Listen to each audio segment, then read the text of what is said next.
asalaamaaleykum suñu mbokk internet Kéwoulo TV ñu ngi leen di nuyu di leen ziar bu baax a baax fas yéene dalal nañ leen ak yéen ci beneen numéro entretien avec comme ni muy demee à chaque fois tey nag ñu recevoir ki nga xam ne moo di maître Tanor Diamé nekk greffier chargé des revendications de l'Union nationale des travailleurs de la justice maître maa ngi leen nuyu bu baax a baax. asalaamaaleykum Marie maa ngi lay ziar bu baax di ziar waa kër gi yëpp. di nuyu internautes yi leen di suivre.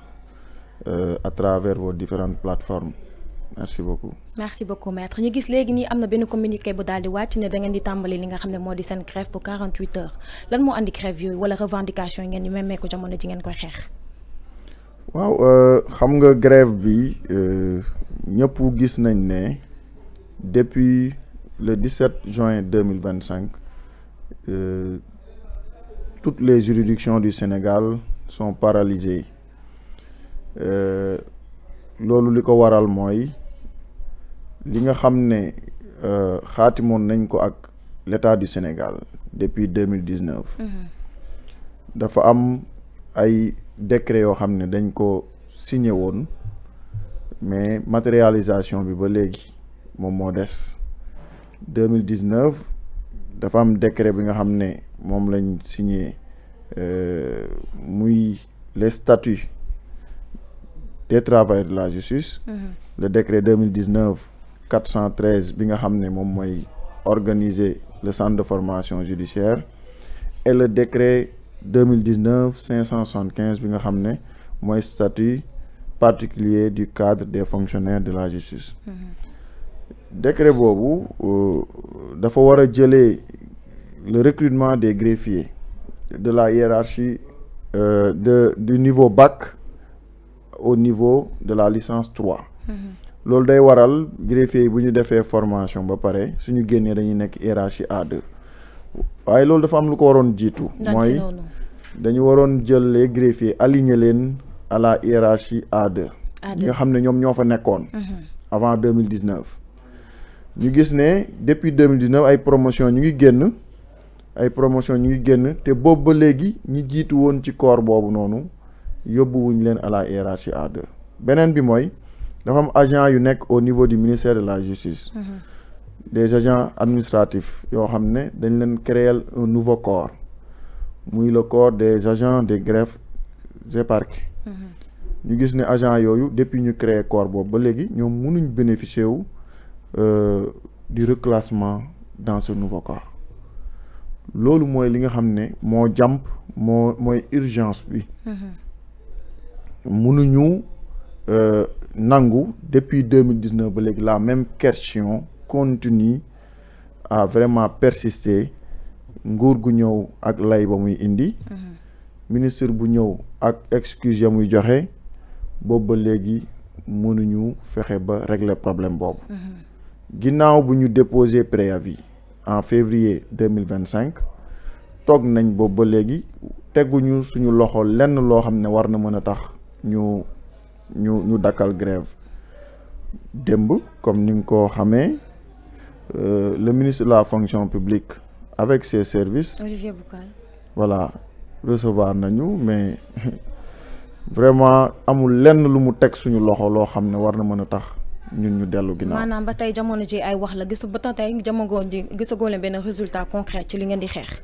non seulement ay wax kese la comme ni nga ko waxee amul proposition bu concrète mais ay wax la yoo xam ne tegewul ci droit tegewul ci disposition légale yoo xam ne ni war na mën a tax mu ñu convaincre ñu je m'explique bu si njëkk mooy ñoom dañu jàpp ne balaa ñuy aligner les greffiers à la hiérarchie A2 il faut mu am formation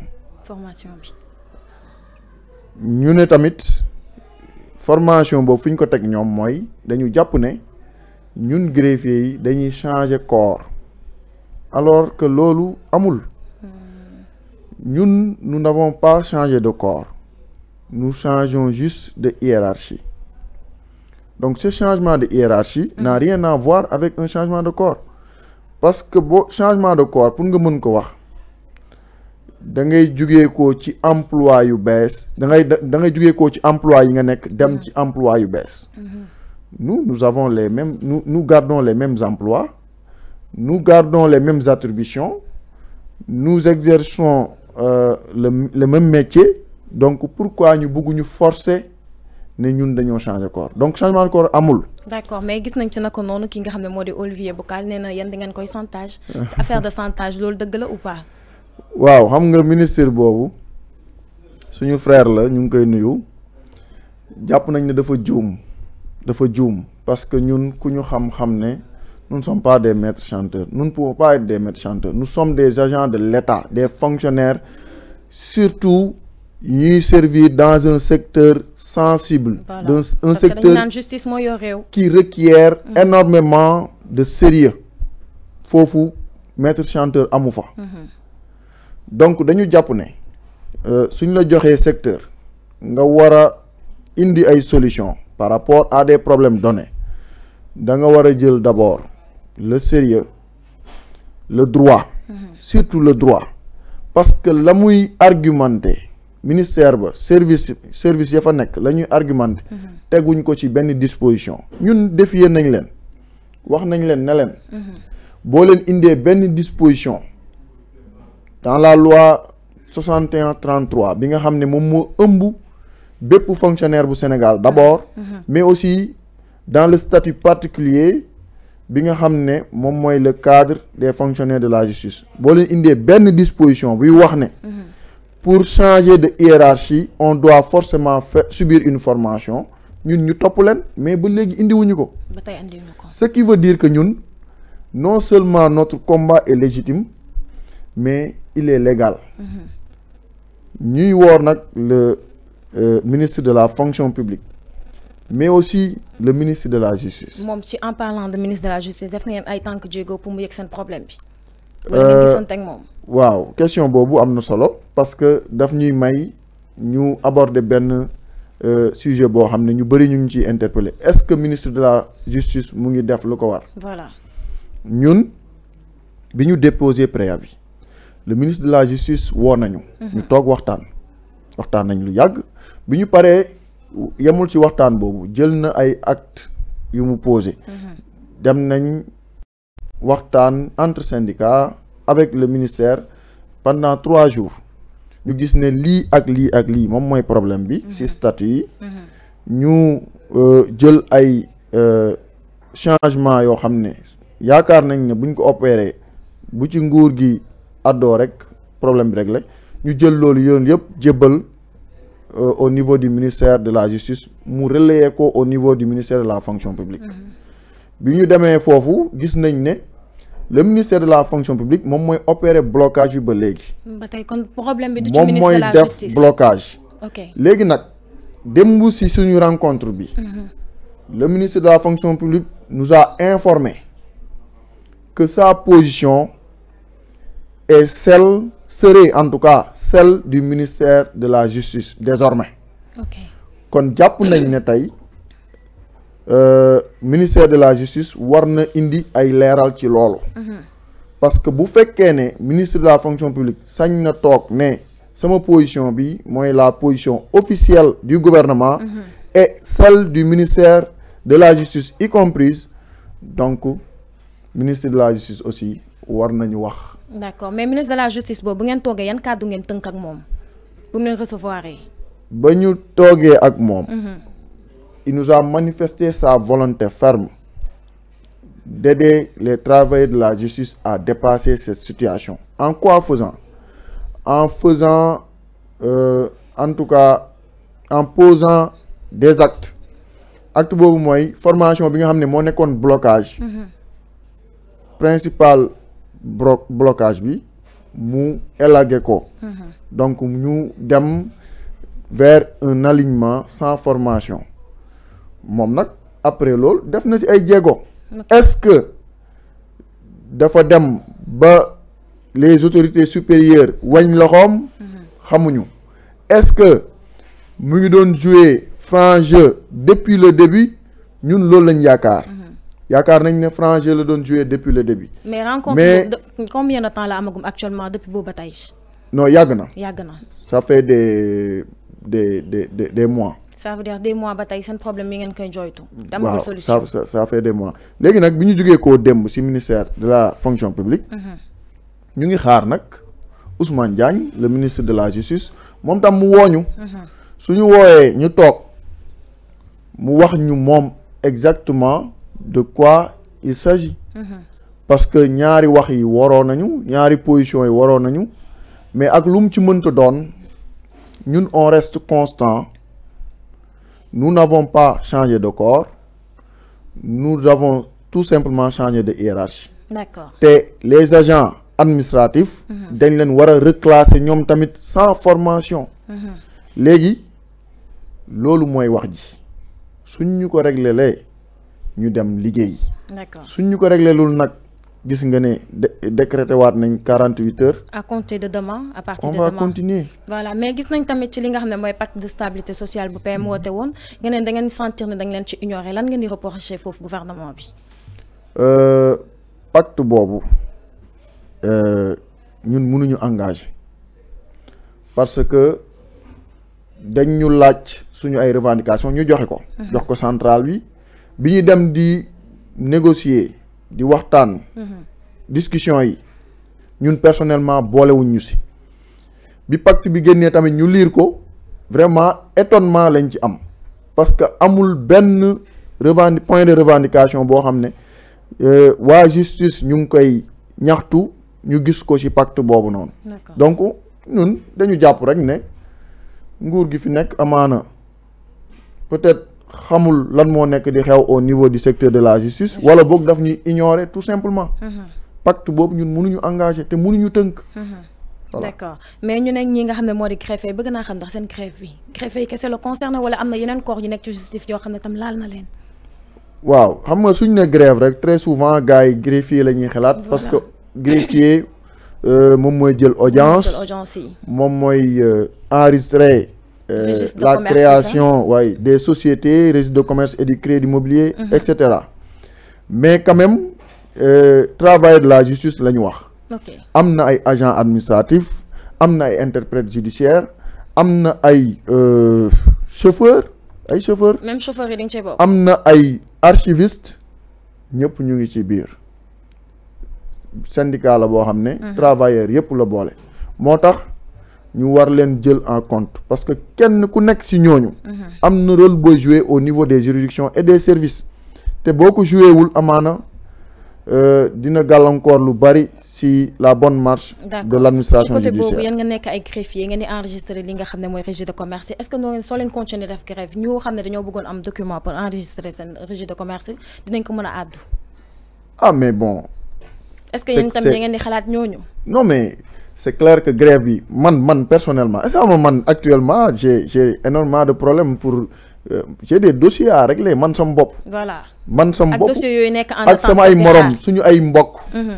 chaque jour sa rakk sa mag sa cousin sa cousine ñoo lay woo. des parents directs ñoo lay woo ne la dama am problème bii dama am problème. des amis. des collègues am na collègues yu am problème mu këyit jamono ji ñun ñëpp ñoo koy dundandoo.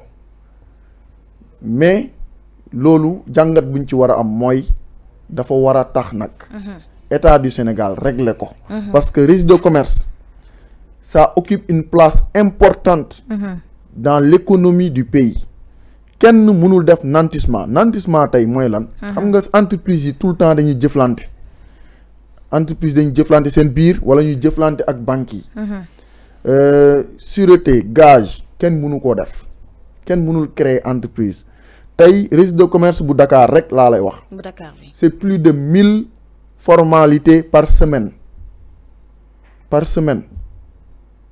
am na émission bu ma doon def temps j'ai parlé de 1000 formalités par mois en fait c'est un lapsus. mais c'est 1000 formalités par semaine. formalités yi mooy les créations d'entreprise. les modifications parce que tey entreprise mën na jógee ko Europe ñëw fii. pour investir. mais lu muy njëkk a def mooy dem au niveau du registre de commerce.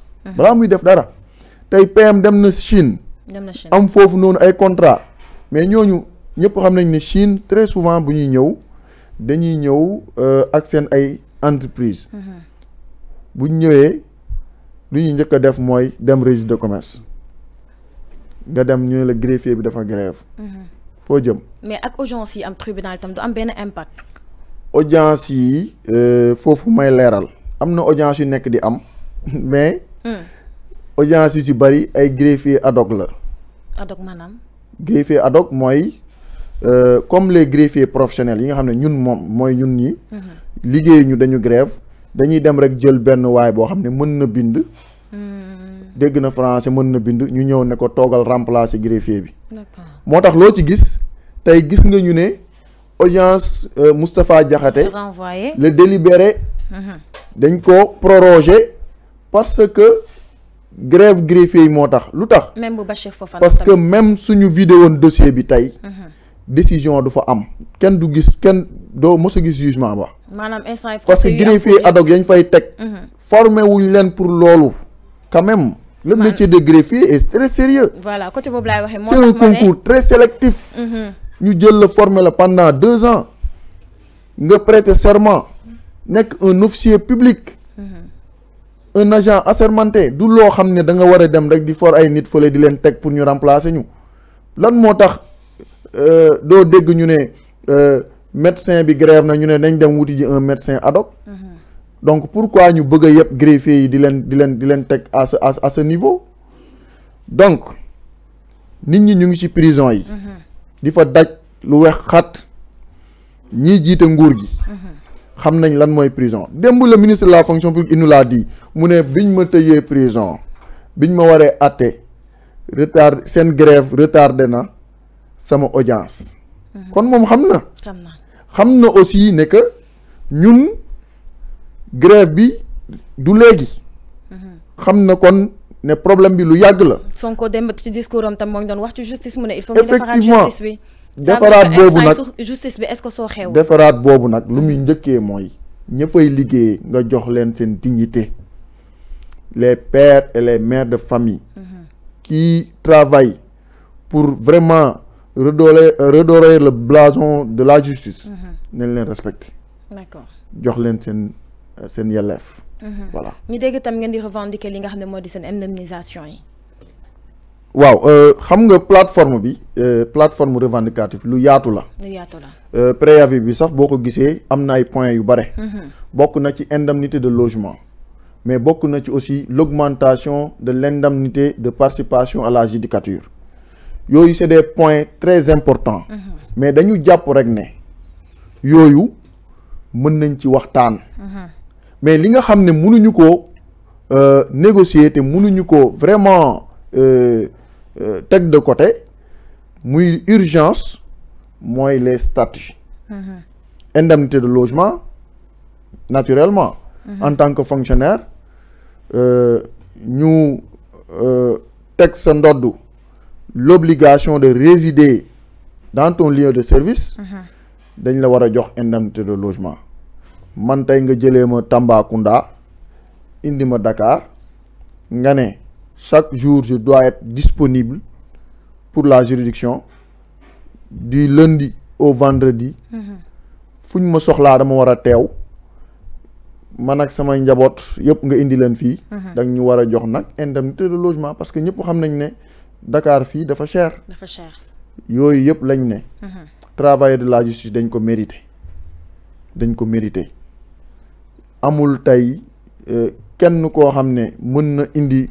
argument bu solide pour wax ne loolu c'est des dépenses superfétatoires lu mën a nekk la nguur gi mën na ko. te yoon may nañu ko kon nañ ñu ko defal. jàppoo ne benn changement dina am ginnaaw Sonko bu mu génnee rek comme ni ma ko waxee tout à l'heure wax ci li nga xam ne mooy sooxe mbaay justice bi.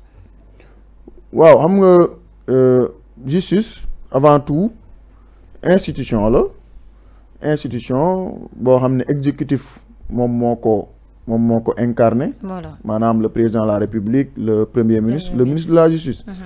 ñoom ñooy déterminer la politique de la justice la politique pénale la politique de la justice d'une manière générale bu leen neexee ñu andi ay coppite ñoom ñoo xam fu ñuy jaare selon li leen yoon may. mais nag ak lu mu ci mënta doon li may wax rek mënoo am justice bu performante te ñi nga xam ne ñoo koy incarner ñooy les principaux acteurs mettront leen dans de bonnes conditions loolu lu muy indi mooy suñ ko deful lu muy indi mooy pour nga dindi fi guerre dina jafe suñ ko deful lu muy indi mooy pour nga am une justice boo xam ne nit ñi dañuy liggéey ak xel mu dal dina jafe te justice nag lu tax mu am solo mooy dafa bokk ci maanaam suñuy évaluer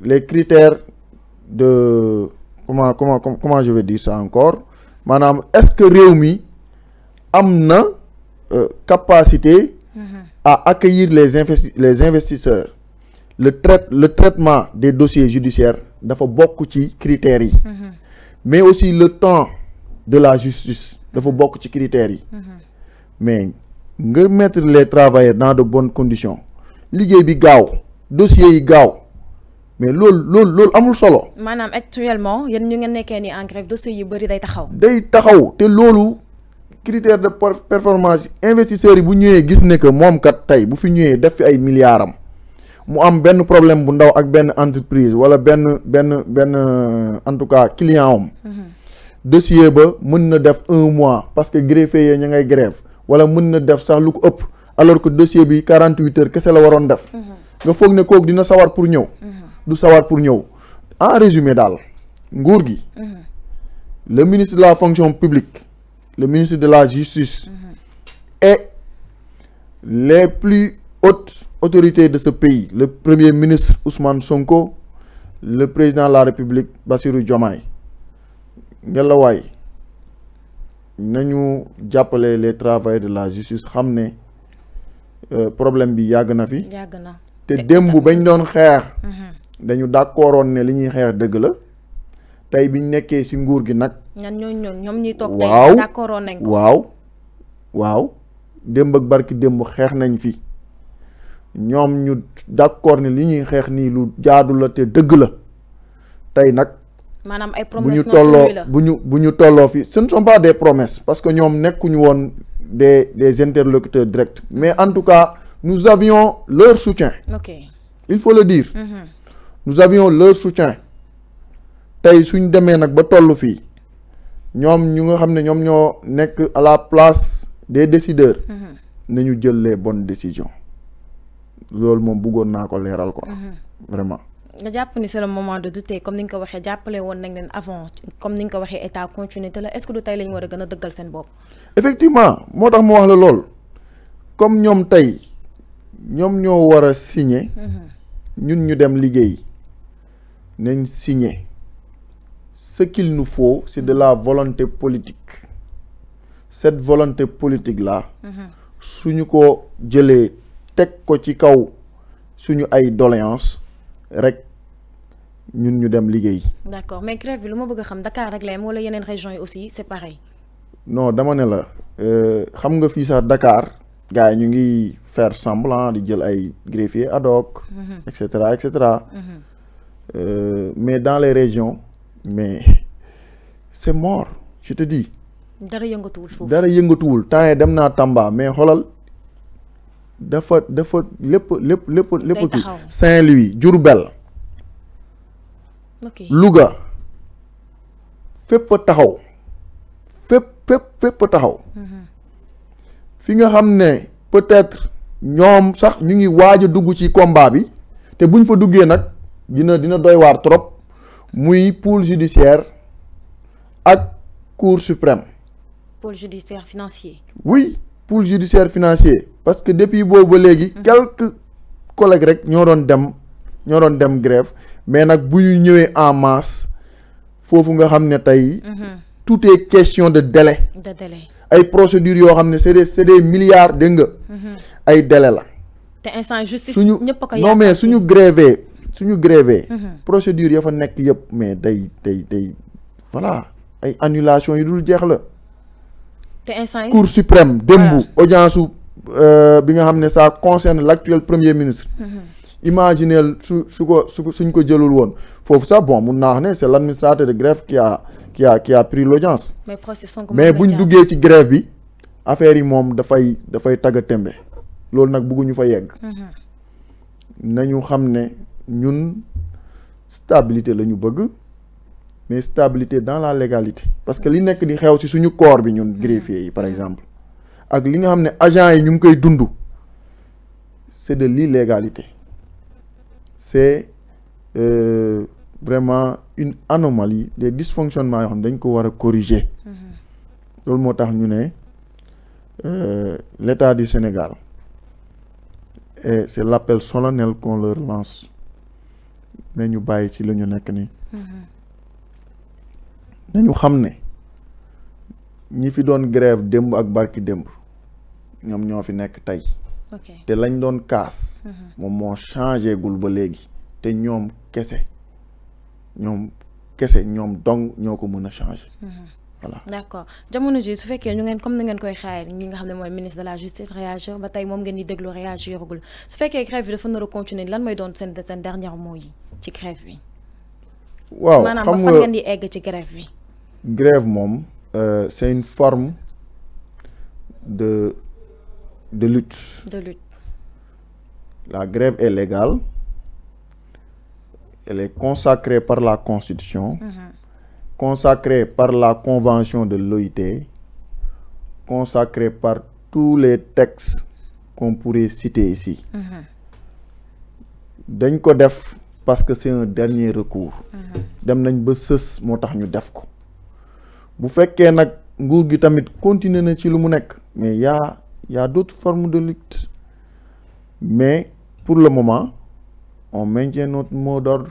forme de lutte bi ngeen ñu parce que amul benn proposition bu concrète boo xam ne teg nañ ko suñu loxo te même su fekkoon dafa am sax proposition lu ñuy waxtaane la parce que ñun jàpp nañ ne nous avons le droit et la légitimité avec nous. D'accord. Voilà. ma bàyyi nga tàggatoo c'était un plaisir bokk ak yow plateau bi nga waxaale seen dernier kàddu. dama lay sant d'abord di la gërëm di rafetlu émission bi avec des questions vraiment très pertinentes macha allah. Merci beaucoup. di ñaan yàlla mu defal ñu jàmm mais aussi appel bi may def rek. mooy à l'endroit des autorités ne leen grève bi ça fait énormément de mal et que war nañ ko mën a abréger en prenant les bonnes décisions. D'accord. Et les bonnes décisions iront dans le sens d'aligner tous les greffiers à la hiérarchie A2 et sans condition, de reclasser tous les agents administratifs du ministère de la Justice dans leur nouveau corps des agents des greffes et parquets sans condition. loolu mooy loo xam ne wax dëgg yàlla suñ ko defee ñun mën nañu dem reprendre le travail. D'accord. jërëjëf. Merci beaucoup. C'est un plaisir dalal ki nga xam ne moo di Maître Tanor Diamé nekk greffier chargé des revendications de l'Union nationale des travailleurs de la justice ñëwoon wax ci li nga xam ne mooy problème bu ñu jànkonteel jamono ji ci justice bi naka noonu ma jox leen dig daje ëllëg incha allah jërë ngeen jëf.